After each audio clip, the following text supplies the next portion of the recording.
Hey there, I am back with another deck review, and today we're going to be looking at Romeo and Juliet from Kingswild Project. This is the first deck in the newly minted number 13 club decks from Kingswild Project, and sort of a retooling of their overall subscription strategy. So gone now is the Kingswild shorts line, and if I'm perfectly honest, I'm glad to see it go in favor of the new format. That monthly subscription service with the shorts line had felt like, especially the last year and a half, that it was getting a little bit hard to maintain. And so increasingly you would see lots of the decks be basically just foiled versions of decks from the past. We had the entire currency deck series. I also had decks like Haunted 8. And so increasingly we weren't getting new designs, but instead just remakes of old designs. And for me, the Kingswild shorts line was always about unique creations. Those were the decks that excited me the most. And so in 2022, the number 13 club line was introduced, and it's bi-monthly instead of monthly. And Jackson promises that every deck is going to be a uniquely inspired creation. For me, that's some of the best stuff. Not every deck was a home run, but every deck was unique, and it was fun to see the different ideas and inspirations that came out of Jackson's head. And so very glad to see that format, and I'm super glad to see that a lot of the decks in 2022 are going to focus on my favorite sub-series, the book decks from Kingswild Project.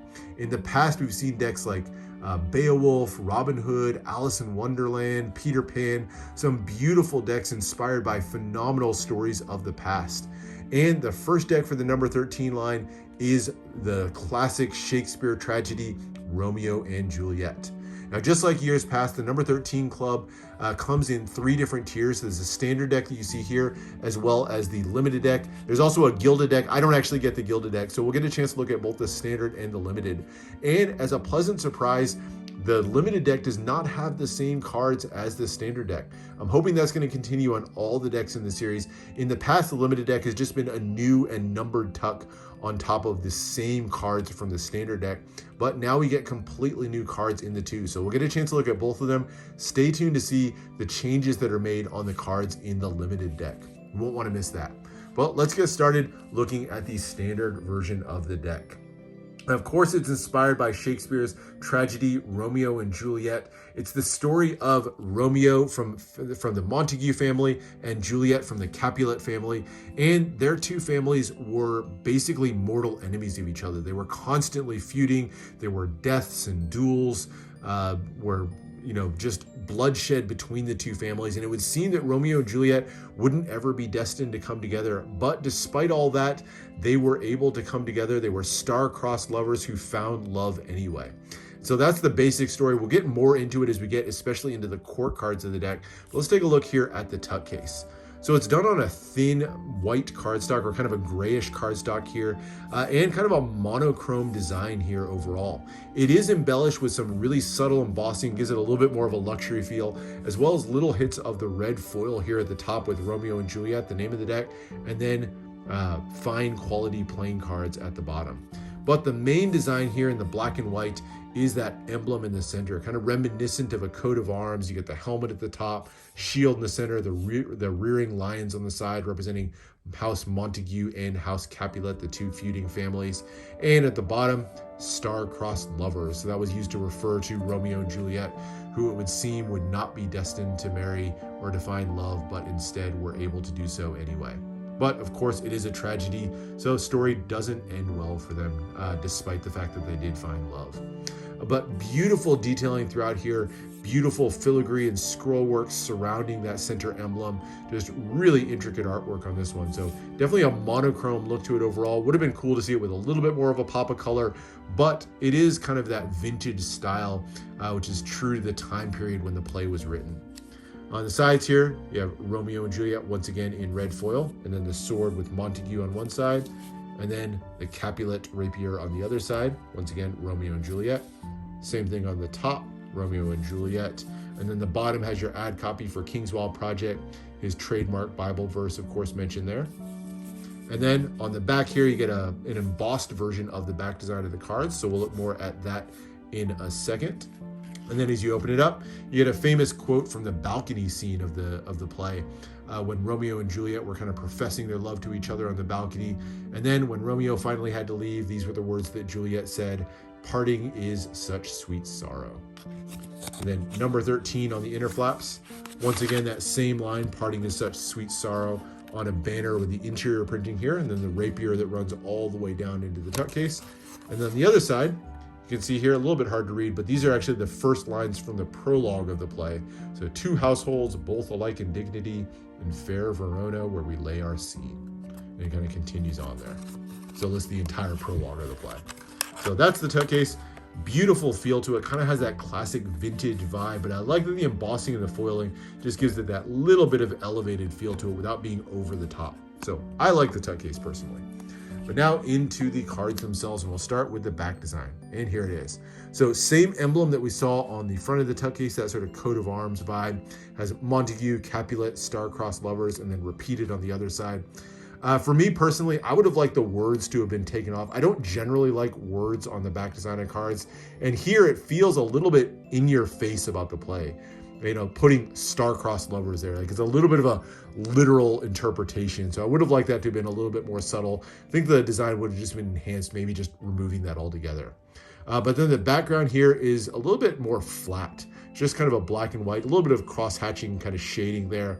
But definitely feels a little bit empty here. Would have liked that filled in with something to give it a little bit more interest to it overall. And then finishes out with that thin border around the edge, kind of has a parchment feel to it overall. You will see printed, I believe, by USPCC and features some of their trademark registration issues. So not the best centering. That's definitely on USPCC as opposed to Kingswild, but thought I'd point that out. But then we get to the cards themselves, and we start with the 2 jokers. Feature a beautiful illustration on each one with an implement that plays an important part in the play overall. As parting is such sweet sorrow written on each of them, but these were actually the implements that Romeo and Juliet at the end used to commit suicide, unfortunately. And we'll talk about how that came to be, but Romeo killed himself with a vial of poison here. You can see that small vial with the tag on it that reads, Atropa belladonna. Basically, that's a deadly nightshade, highly poisonous plant, and that's what Romeo used to kill himself. And then Juliet, when she saw that Romeo had killed himself, killed herself with a dagger. And so the dagger is there on the blue joker there. So there's your 2 jokers, beautifully illustrated, very simple. And then extra card here, which once again lists out the entire prologue to the play. Same writing that we saw on the interior of the tuck case. And the last one is a bit of a double backer. So you get the back here, and then this is actually the back design of the limited deck of cards, which you can see already is a one-way back design, but we'll talk more about that when we get to the second deck. So a kind of a double backer. Only one power ace or one custom ace, or one different ace or power ace, I guess I would call it.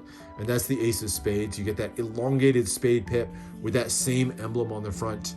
Again, would have liked that maybe changed out. We've seen the emblem used in a lot of different places on the back design, on the tuck case, and now again on the Ace of Spades. So would have liked a little bit of variety, but it is a beautiful piece of art nonetheless.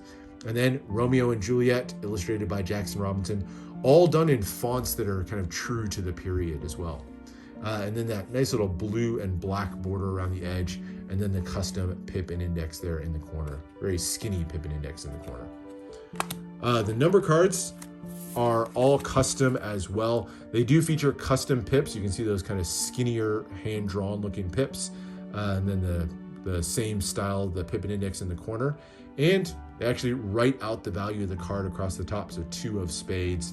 That's kind of an inspiration, and we'll talk about the inspiration for the art style when we get to the court cards, but kind of an inspiration for some of the paintings of the era, which would list, or the illustrations of the era, which would kind of label themselves at the top there. The pips are a little bit smaller than normal, but kind of classically laid out, so it still has a familiar feel to them overall. As you get to the diamonds now, very, very dark red, almost looks black there. Changes the color of the border, so we have blue, now we're in yellow is the background here. And then as we get to the skinny clubs there, now we have a green border on the edge. And finally, we get to the hearts, which have kind of a reddish orange border. So that's your number cards. Nice, easy, functional cards there. And we get to the court cards. And this is really where the story of Romeo and Juliet is told.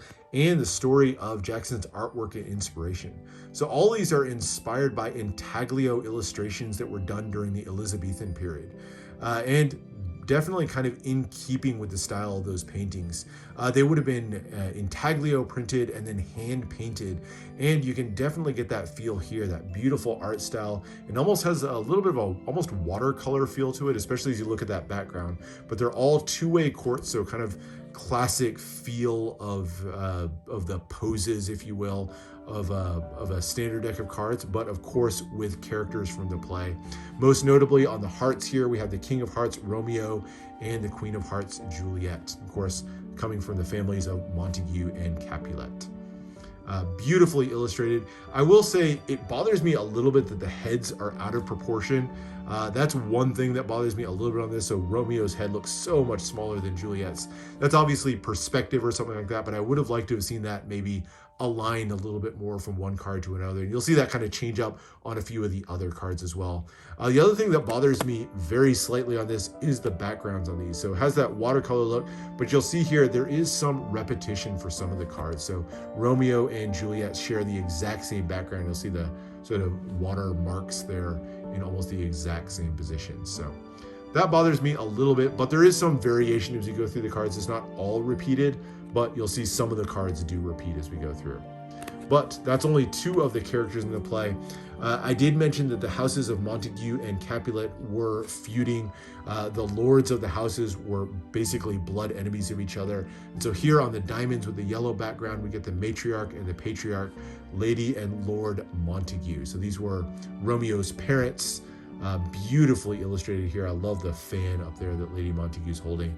And of course, their rivals were Lord and Lady Capulet. So the Juliet's mother and father featured on the spade courts here. So Lady Capulet, beautifully illustrated. I love how distinguishable that ruffled collar looks there. But the story continues on. So Lord and Lady Capulet wanted Paris here to marry their daughter. Paris, despite the name here, was not actually a Capulet. I think that's an error in the deck. Paris was actually one of the kinsmen to the prince of the land. And Paris was the one who was trying to court Juliet and did so with the full support of Lord and Lady Capulet. But Juliet had no interest in marrying Paris, and so kind of rebuffed his advances. Meanwhile, on Romeo's side of things, Benvolio was one of Romeo's very close friends and was sort of comforting Romeo because Romeo was in love with a girl, not Juliet, but was in love with a girl and she didn't love him back. And so Romeo was kind of depressed, and it was Benvolio who encouraged Romeo to go attend the Capulet ball, so to sneak his way in to the Capulet ball. And it was there that Romeo met Juliet, and the two almost instantly fell in love. So Benvolio, in a way, was sort of the one who brought the two of them together. Along the way, their sort of whirlwind romance was helped along in part by the nurse. This is Juliet's nurse, a bit of a minor character, wasn't given a full name in the play. But despite being a more minor character, actually has the third most lines in the entire play, if you can believe that. So Romeo and Juliet, the only two who have more lines than the nurse. But the nurse was a little bit of a confidant for Juliet and one of the ones who encouraged her as her love with Romeo grew. And it grew to the point where they were secretly married. And so Friar Lawrence here on the King of Clubs is the one who married the two in secret. And so Romeo and Juliet, despite the fact that their families were feuding, despite the fact that there were duels going on and fights, Friar Lawrence still married them. And so their families were actually tied together through marriage. But not the end of the story. Of course, it does end up tragically. And that tragic ending starts with Tybalt and Mercurio. The two of them, Mercurio was a kinsman of the prince. Tybalt was the cousin of Juliet. And Tybalt and Mercurio got in a little bit of a duel. But Romeo was basically best friends with Mercutio, who was one of his good friends. And when Tybalt killed Mercutio, Romeo in turn became enraged and killed Tybalt, Juliet's cousin. And so these two now are laying dead, and Romeo in a little bit of trouble. And so now we kind of circle back to the story of Romeo, who now is going to be exiled from the land, but he wants to run away from the land, and he still wants to be with Juliet. And so he concocts this plan where basically he's going to fake his own death. And so he secures that poison. We saw it on the Joker there. That nightshade, the Atropa belladonna, secures the poison, which will basically put him into a deep sleep where it's going to look like he's dead. And so he does that, and unfortunately, everybody thinks he's dead, including, most unfortunately, Juliet, who finds his lifeless body. She thinks that Romeo has killed himself, and so she, in turn, kills herself with his own dagger. Romeo finally wakes up, sees that Juliet's killed herself, and then finally finishes the job and kills himself as well. And so the two are finally just united together in death.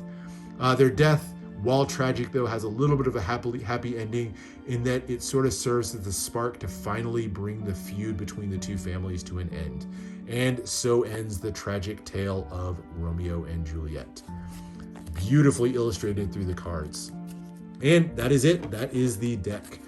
Beautiful handling on these. These are by USPCC, so you're familiar with the handling. Always nice on these. No complaints at all. But I did hint that we were going to take a look at the limited version of the deck as well. And like I said, not just a different tuck, but different cards as well. So some good and bad to talk about as we go through the limited. So it is done on a red deck with the black print here, which is a nice color scheme, matches with gold foil, which I think really stands out. But unfortunately, for some reason, there's no embossing on this version of the tuck, which leaves it feeling a little bit cheaper to me. I don't like this tuck nearly as much because of that lack of embossing, despite the fact that I really do like the color scheme. So I don't know, nicely done, but I really wish the embossing had been included on this one. It is numbered, so on the back you'll see the seal running across the back here. This is just a sticker seal, and number 299 out of 800. Otherwise though, a lot of the same design elements with the same interior printing as well, just on a red tuck instead of black. But nicely done. A little bit of a thicker stock on these, but unfortunately not embossed. So still a nice tuck, but I prefer the standard version of the tuck overall. You do get a different back design on these as well. So this one now features a one-way back design built around that same emblem there in the center. And then you have the swords, the rapiers around the edge. I like the shape of this one. Typically I don't like one-way back designs as much, so I would have liked this to have been maybe worked into a two-way back design somehow. But overall, this doesn't have as much of that dead space that kind of marred the back design of the standard overall. So I like this back design a little bit better, but if I'm, to be honest, I don't really like the back design of either of these all that much. Definitely not the overall strength of the deck.